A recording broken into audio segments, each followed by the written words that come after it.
Welcome to the Dogtor Bros, where we have an honest discussion around vet life in and out of the clinic. My name is Jeff. I'm your doc of the day and your guide through this episode. I am a veterinary dermatologist living in Louisville, Kentucky, and I'm here with my closest friends from vet school. Hey, this is Chris. I'm a GP in Winston-Salem, North Carolina. And this is Adam. I'm a relief veterinarian in Louisville, Kentucky. All right, and today we're going to get into some stuff about surgery, but first, like always, we'll do a little opening question. So, Dr. Bros, if you could switch spots with anyone else on this podcast, who would it be and why? We talking like permanently or like for a day? I said switch. Okay. You don't get context. You got to roll the dice. This is Adam. If I had to switch, I don't want to because I love my life, love my family, love all that. If I had to switch, I'd probably pick Bran because he's got a pretty cool life. You know, he does a lot of cool things. He tries all the sports. He runs Ironmans. He goes skiing. He lives in Colorado, which is cool. He's just a cool guy, you know. So I'd go with Brandon, and his schedule now, his schedule in residency really sucked, but his schedule now seems pretty legit, you know. So yeah, I'd go with Brandon. This is Jeff, and I'm worried about what this is about to turn into because it's probably going to be a really one-sided question. As you've probably heard, listeners, Brandon is not on the pod today. But I too would have chosen Brandon because he has a good life, good job, and also like I have zero desire to be a parent. I can't be like y'all. It's not gonna be well. It's not gonna I would be so unwell. Fatherhood was not meant for me, so I'm picking the only non-dad on the podcast that's not me. This is Chris. I think we're just going to go for the clean sweep. Jesus. There it is. We love you, Bran. Miss you. Oh, he won't hear this for weeks. Maybe months. Yeah. Very good. Why, Chris? Yeah. Just whatever Adam said, just the same exact thing. He said it perfectly. Thank you. So ridiculous.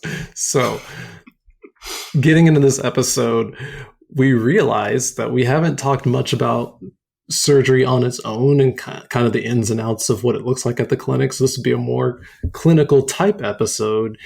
And some of us do more surgery than others. So I just kind of want to start off general questions since Chris and Adam are our resident GPs here at the pod. What is surgery like for y'all in general practice? And I can certainly touch on derm, but what does it look like just as a whole? This is Chris. I mean, basically we do, I don't know, at least where I'm at, we do surgery every day of the week. I'm doing it 3 days of the week. It's always in the morning with an occasional afternoon surgery, just depending on the schedule and if we can kind of squeeze some type of emergency surgery in. But typically we're doing probably between 3 and 6-ish procedures in the mornings with surgery. At our clinic, we also do drop-offs in between all those or before those or after those to try to just see as many cases as we can during surgery. Yeah, and this is Adam. So I don't do a lot of surgery now. I did earlier in my career, but a lot of the clinics that I've worked at over my career, they'll typically do a similar type of system like Chris said, surgeries in the morning and then some appointments in the afternoon. Some clinics I've worked at will kind of rotate through the doctors on who is doing the surgery. Some of them have just one or maybe two doctors who are the ones who really do the surgeries, and then the other doctors really just the appointments. Some of that, a lot of that, I guess, comes down to personal preference, and then what's going to work best for the clinic. And then I have worked at the occasional clinic where there is quote unquote a surgeon who that's just their one job, and they just do all the surgeries for the clinic, and that's their day. It's just like a surgery day. I think those things are interesting. Sounds like pretty standard stuff. I would say from dermatology side of things, we also are kind of varied in that not every surgery is a full anesthetic procedure. I guess you can also do that in general practice, certainly, if you end up having to sedate and do a small procedure. And I'm interested in what this looks like for y'all. So like for me, if I have an initial appointment and they just need, I don't know, maybe I do an FNA, fine needle aspirate on a mass, and it's like a little mast cell. And I'm like, depending on if it's extremely small, I might take it off same day. If it's like on a good area on the back and there's a lot of skin, I'm like, I can get this. I'm pretty confident I can get this off and get decent margins. I might take it off with and I'll give the owner like a 1 hour timeline, and we'll see what we can do with their comfort level. Versus sometimes I will have them reschedule for a full anesthetic day, or depending on how large it is, I don't do a ton of surgeries and I do less invasive things than I used to. So like if there's a large mass over a certain size, I might say you might want to get that done with your general practitioner, or I might tap in and say, maybe we need to consult with a veterinary surgeon, versus the most classic thing I do is a lot of, as far as cutting, it's biopsies. That's going to make up the majority of the surgeries that I do on a daily basis. And those are 6 to 8 millimeters, multiple sites, which we go into more later, but that's like the most common thing I do. And I love those, even though I'm not as big of a surgery person as I used to be.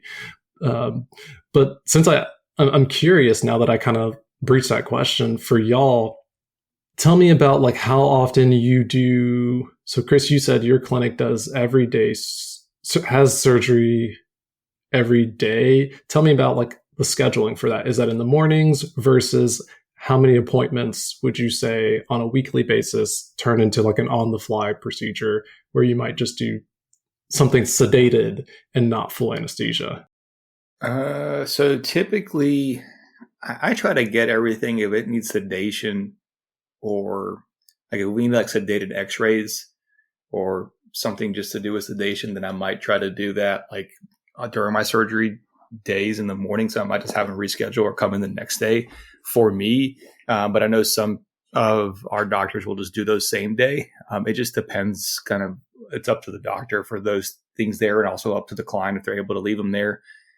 I've done, say, early afternoon, same day sedations for x-rays, or if we needed labs or something, or the dog with kind of fractures or cat with fractures, like we'll do sedation for those too. But typically I try to do those in the morning, so then I can just watch how they're awake and recovering after anesthesia. Even if it wasn't a full anesthetic event, I still just like to make sure everyone recovers fine with plenty of time to see if they do anything funky. The other thing too is like a lot of times it always seems to be afternoons. You get like like we had one today. It was a cut its paw dog. So we had to do, luckily this one didn't need sedation, but we've had dogs where we've had to sedate them because their paw's all bleeding or something, broken toenail. We'll sedate them, suture if we need to. Toenails, we don't suture those, but like, I don't know, the paw, if we can suture it, we will, or do what we can for it. So yeah, we'll do some afternoon sedations, but typically we schedule things for the morning.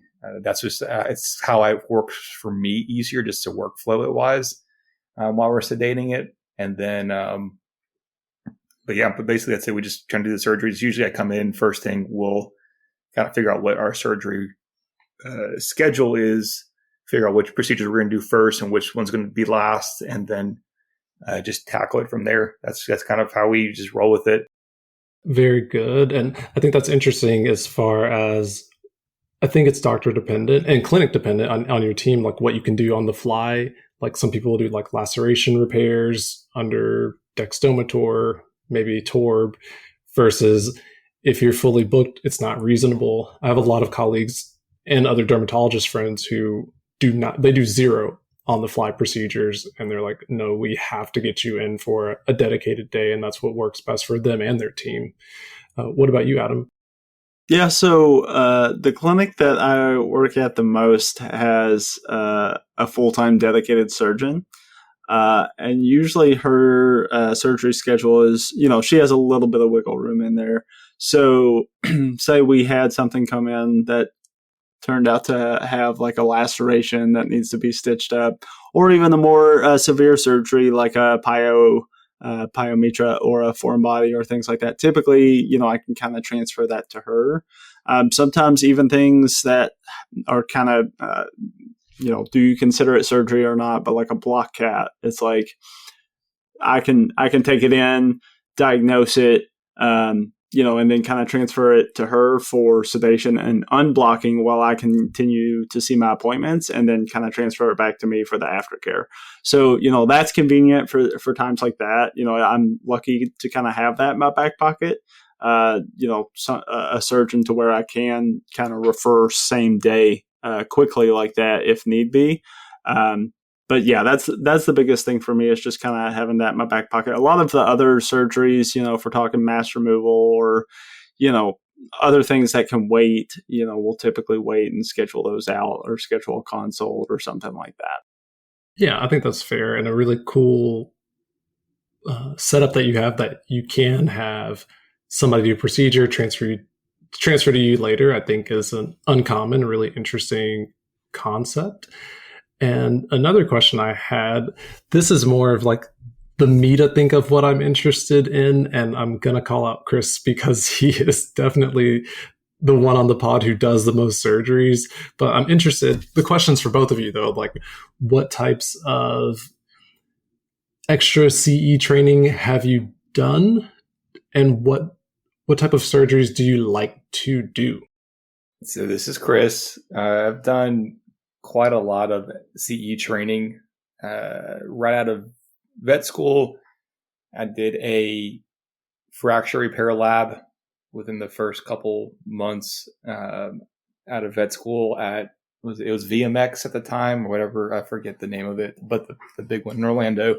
That was really helpful. I've done another fracture repair course out in Colorado. They were great. And that was kind of like the level 2 version of fracture repair. So just a little bit more complicated fractures and approaches of things there. It was more just lecturing CE on different types of soft tissue surgeries, typically abdominal surgeries. And that was great. So yeah, I've done quite a bit of CE, plus some online CE during like the COVID years. There was one where I did like a CE course on different soft tissue surgeries as well. It's cool, just learning different techniques or different ways to improve efficiency, or kind of just a different way to how to do something. I say favorite surgery to do. I guess it would be, I do like doing lateral sutures a whole lot, and fracture repairs are fun. They can be sometimes frustrating, but they're kind of a cool puzzle to put back together sometimes. And then I do like foreign bodies. So, I mean, I like a little bit of everything. I'm not really, I don't think the one that is kind of funny that I don't like the most would probably be like cystotomies. Just from I feel like they can be like super straightforward, and you're getting all just like one giant stone, or like 3 stones in there, or it's just like pulling out a bag of sand, and then you're like trying to make sure you get everything out of there or flush it out. Depending on if it's a male or female, it can kind of make it a little more complicated with things. So, yeah, some people say cystotomies are like just super simple. I'm like, oh, they're not as, I don't know. I feel like surgery, there's always things that can go different ways. But yeah, I mean, I like just about anything surgically. I think the only thing I don't touch is backs or the thorax. I think that's fair. Yeah, same, backs and thorax, yeah. You're annoying. So this is Adam. The CE training that I've had for surgery would be none, and my favorite surgery would be no surgeries. But it's But it's funny. This is an honest answer. I'm into it. I mean, that's what we're here for, right? I'm not. Oh, I gotta keep it real for the people. Can't be lying. I do remember Chris mentioned that fracture lab that he did at VMX, and I was there at VMX with him, and we were going to lectures together and stuff. And he's like, "Yeah, I'm doing a fracture repair lab," and I was like, "All right, see ya." And Goodbye. I'll keep going to lectures, and yeah, we kind of went our separate ways, and then teamed back up after. But yeah, as far as surgeries, when I did do surgeries, I guess if I had to pick favorites, neuters would probably be up there, I guess. Okay. And then like kind of simple laceration repairs. Least favorites, probably a spay. Like I freaking hate spays. I don't like spays. Especially like big dog spays or like in heat spays and no bueno.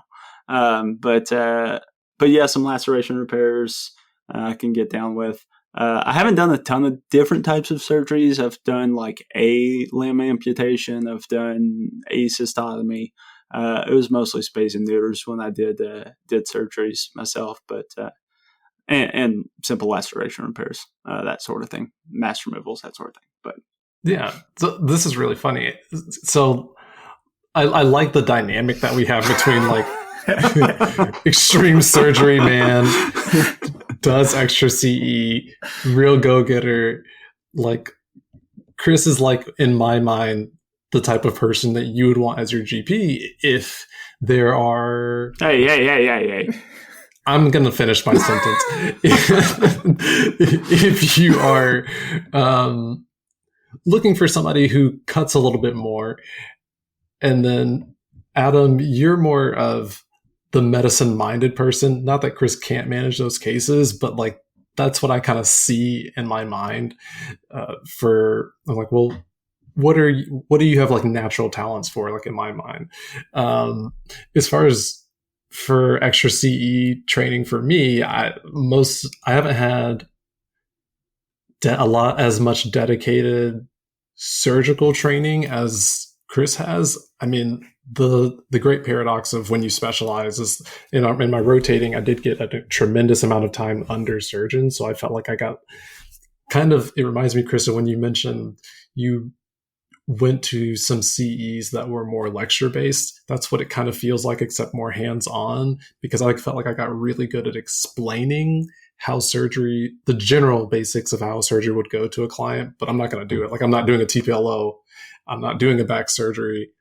But I've seen a lot of them, and I can tell you what the surgeon's approach is going to be. Obviously, not everything about it, but I can give the client a really good idea of what to expect because I've seen and learned about it, but I'm not trying to do that. It was just it was a part of my training. But in residency, we did get some dedicated laser training, which is something, if you happen to be interested in dermatology, you can be a big cutting specialist if you want to. I have a mentor who has even said if we needed her to fly out to do, they're called, I don't know if y'all have ever heard of fusion podoplasties or partial podoplasties. It's when you remove all of the tissue in between the digits. It's pretty extreme. And you do because they're extremely inflamed or chronic, etc. All medical management has failed those types of patients.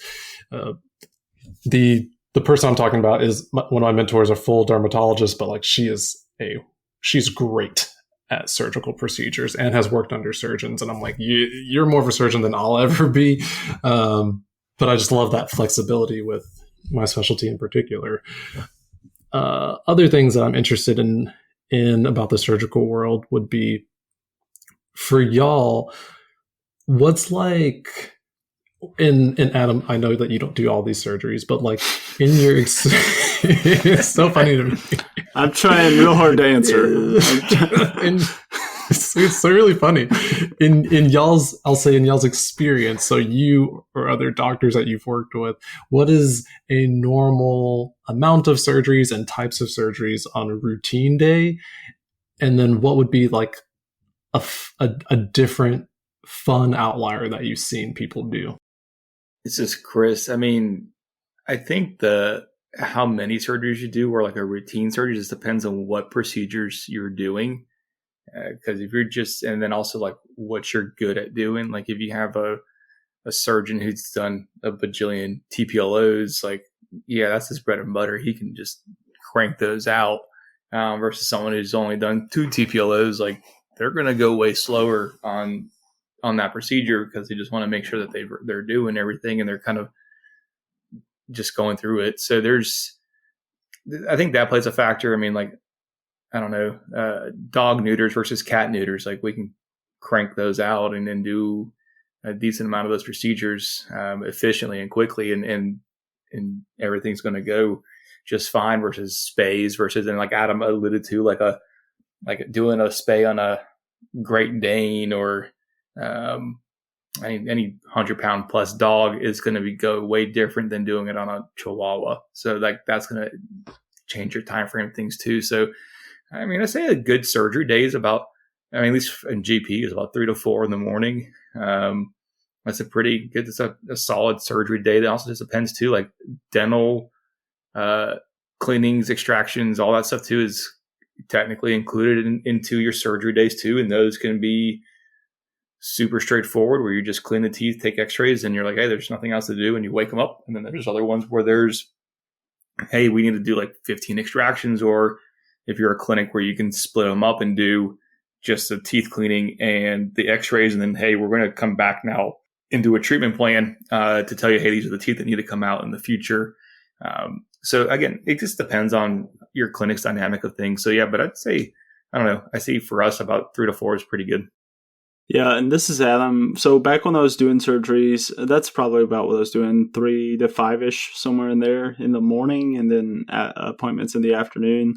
You know, I see some doctors that will just do like a couple in the morning and then see appointments. I've seen some doctors who will do like 10 in the morning and then still see rooms in the afternoon, and they're just that quick and that efficient, and they're good surgeons. You know, they're not cutting corners, they're just quick, you know, and they kind of have it down to a science with, you know, their technicians really knowing their system, and they just have the next one ready to go, you know, by the time they're finishing up. So and you know, there's nothing wrong with either one of those setups. Again, I think it depends on a lot of factors. One, the surgeon themselves, how quick they are, and how confident they feel being that quick. Because some want to go slower and be more thorough. You know, cutting into the abdomen, especially for, you know, those types of surgeries. And then, like Chris was saying, the types of surgeries. I mean, that obviously plays a big factor in it as well. This is Jeff, and I see your point. I feel like I've seen those types of instances as well back in my GP days. And what's interesting, I think, is I feel like in my practice, we have the option to have a similar setup. Like if I wanted multiple procedures on the same day, I could have a morning kind of blocked off for that and have like my team, like the most common anesthetic thing I do is videotoscopies and going into ears, and like we can knock them out, get in the ears, flush them out, perform myringotomy, which technically you could call a surgery because I am cutting tissue, versus sometimes we'll pull out a mass and then laser. Okay, funny thing, although I'm not super surgically inclined, like it's not my favorite thing to do, y'all think this is funny. If I have a mass in an ear and I pull it out, I love going behind and zapping the bejesus out of it with a laser. Like I actually love lasering inside of ear canals. And it is very fun to see like the root of a mass literally just smoke, and you're just blasting it away. Because I feel like a Star Wars shooter. I'm like, I'm like, get out of this ear! You don't belong here. I love lasering inside of ears. It's a random fun fact. And then I want to ask 2 more questions in particular. So as far as like outliers, we've covered like common things that GPs do. What have y'all seen that would be something that's well within the range of a GP who has done their research on a surgery, but something that's just less common? This is Adam. I'm going to start on this. Stop, Chris. Stop talking. Because Chris... Chris can throw his own experience in there and what he does. So I want to He will. I want to beat him to the punch. At some of the clinics I worked at prior, there were a couple surgeons that would do a fair amount of orthopedics and those types of things. One of the doctors one time did surgery on a guinea pig. He talked to the owners, told them the risk, told them everything associated with it. The owners wanted to try. He said, I've never done it before, but I'm willing to try. And they said, let's do it. So he did an FHO, a femoral head osteectomy on a guinea pig. Nice. And he said he essentially just went in there, kind of tapped at it and broke it up and then just picked the little chunks out. And from what I heard, the guinea pig did okay. So that was a cool one. One time I walked in the surgery room and there was a goose on the table. And I said, that's a goose. I don't. That's very funny to me. I don't remember what they did, but they were sedating it. And it was just an odd day to walk into the surgery suite and see a goose standing on the table. And then going back to, efficiency and some doctors really wait. What did they do to the goose? I don't remember. I said that. I know they were sedating it. They were sedating the goose. That's such a key. Buried the lead. But going back to like the speed and efficiency and that kind of thing, one of the doctors, I was new to the practice, and he was doing some orthopedics, and I hadn't really seen orthopedics because my previous practice didn't do any. And he was doing a lateral suture, and a client came in for a euthanasia for their dog, and kind of the protocol was to give sedation. They would let the dog kind of get sleepy with the owner in the room, and then they would go in and do the euthanasia. And this doctor was so proficient at the lateral sutures, he literally walked in to the euthanasia room, gave sedation, left, did the lateral suture procedure, and then proceeded to go back and perform the euthanasia. And it was just that quick, like blink of the eye, he was done. I sat there and watched him, and I couldn't believe it. And so, again, just seeing that proficiency and that skill level, I mean, that's really cool to see in and of itself. I love it. Chris? I don't know. What your question was basically like, what's kind of an outlier thing to do? I mean, I guess the big thing is GPs is probably doing ortho. I mean, that's probably the bigger outlier. I do think a lot of GPs will do abdominal and soft tissue surgeries and dentals and things like that. But I think ortho is kind of where it's GPs. There aren't a lot of GPs that do orthopedics, whether it be fracture repairs, TPLOs, lateral sutures. Heck, even some don't even do amps because they consider it to be orthopedic. Again, that's everyone's opinion at that point. I think if you can do soft tissue, you can definitely do an amputation. Even though you're touching bone, it's just dissecting. But yeah, no, I mean, I think ortho is your big outlier for GPs doing surgery. Yeah, and I think that's interesting as we kind of come on the edge of the end here. But this is Jeff again. The reason that I ask, because my next question will make more sense, but there's not always, and maybe it's just veterinary medicine, kind of for any specialty, there's not always a super clear cutoff for what procedures you would leave to like a board certified surgeon versus in all reality, there are less specialists than there are GPs. So there's always going to be more GPs to see just the volume of cases that we have. So I kind of think it's important that we maybe remind people who have interest in surgery, don't shy away from it, lean into it, get some more CE, but be like Chris, be like Dr. Chris, like go get more comfortable with what you can do. Cause it just, I think we'd all agree, like it really widens the spectrum of care and the things that you can offer. And when you do that, not only do we increase access to surgery, especially for things that really are not extremely difficult, we just need more training in, I would say. I think we really help out a lot of our cases. So my question as far as specialists would go for y'all, and this is actually interesting because you may have slightly different answers. What things do you personally have as your cutoff for like, nope, let's go ahead and have this case see a board certified surgeon? So just like an example or two of things that you're like, well, that's got to go as soon as it walks in and you diagnose what's going on. And what are things that are like, no, it's fair for this. It's fair for me to do this. I've done a lot of this procedure. I'm gonna recommend they see me, even if I give them the option to seek referral. This is Chris. I mean, I think you have to know your limitations of what you can do, but you also need to ride that fine line of like, I can do that type of thing too. Or there's sometimes where the client's like, we can't afford to go to the specialist, so it's you or we put the dog down or cat or whatever it may be, or we just let it be type of thing. So I think it all depends. It also depends geographically where you are too. If you're closer to a bigger city, like you might have more surgeons versus if you're kind of out in the middle of nowhere or in a smaller tertiary city, like you might not, if you know how to do it or do anything, like they're going to have you try it. But things that like I would never touch would be like any back surgery, like IVDD, specialist, straight to the specialist. There are some fractures that I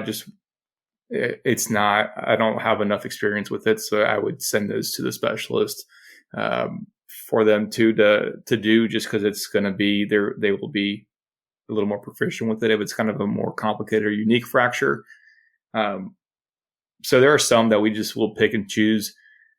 I mean, there's a whole slew of things. I guess it just depends too. Like, what's another one is gallbladder surgeries. Like in theory, they're like pretty straightforward of a procedure, but it's one of those like, if something goes bad, it's bad. So you'd almost rather have some experience, someone there with you to kind of do a couple before you just say, hey, I'm going to take on a gallbladder, because you're up in the abdomen, like right there by the diaphragm, and you're trying to like, you're just, there's a whole lot of vessels there. There's a lot going on. So like, that's one that I would refer out, just because again, I've seen them done.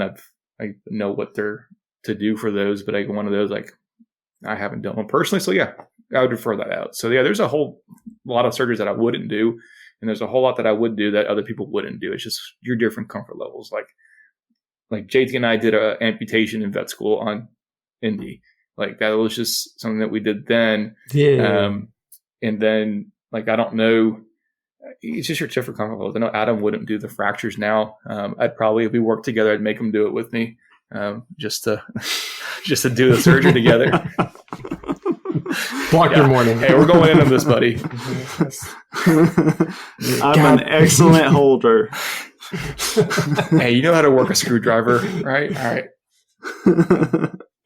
Drill here. There we go. We're good.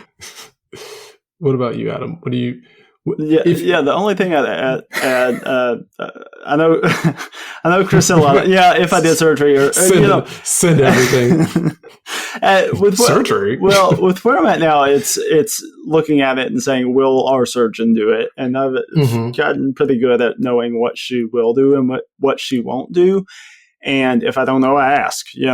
But again, a lot of what Chris said, back stuff, intrathoracic stuff. Another one that came to mind is like a portosystemic shunt, that type of surgery. Oh yeah. That seems pretty niche.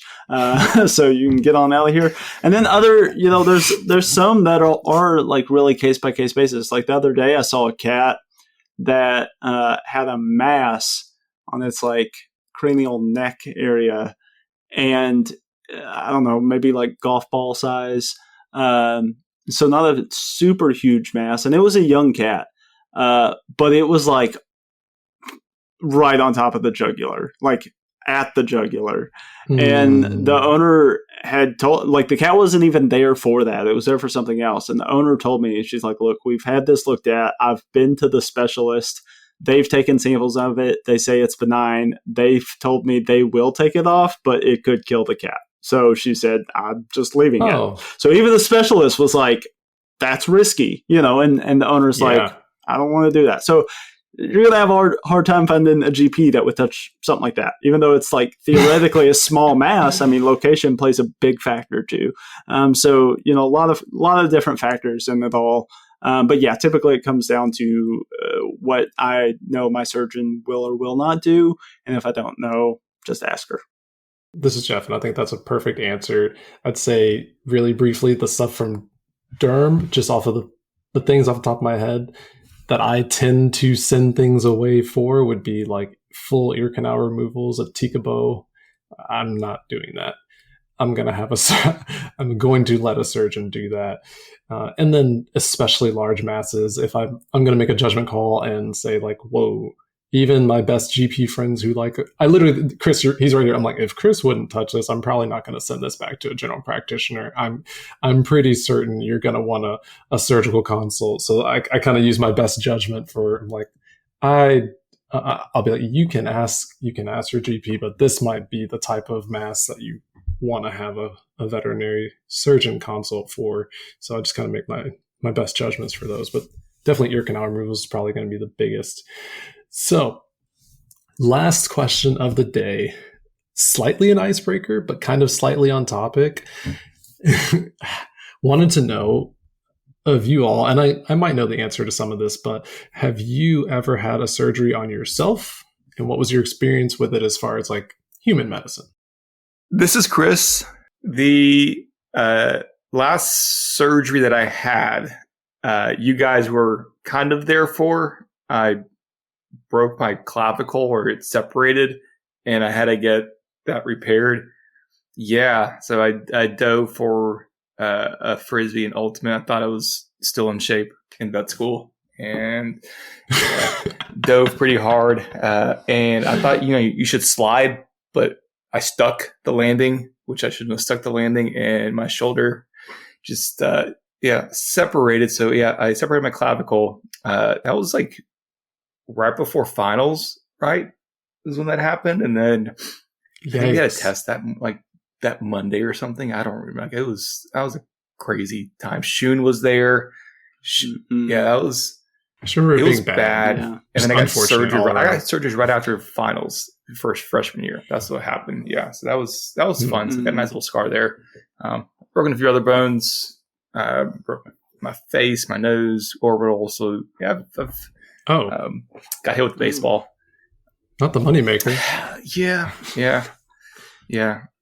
Luckily, I was already with Nat at that time, so we were good. So it was fine. So, yeah. What else? Yeah, that's it too. But yeah, I've got a few procedures. A few. This is Jeff. Mine's boring. I'm just gonna say, I think I've had my wisdom teeth out. I've gotten lucky. That's really the only thing.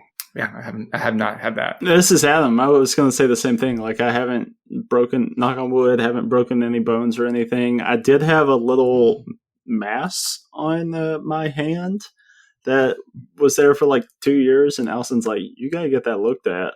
And so I did go to the dermatologist, not Jeff, a human one. Not me.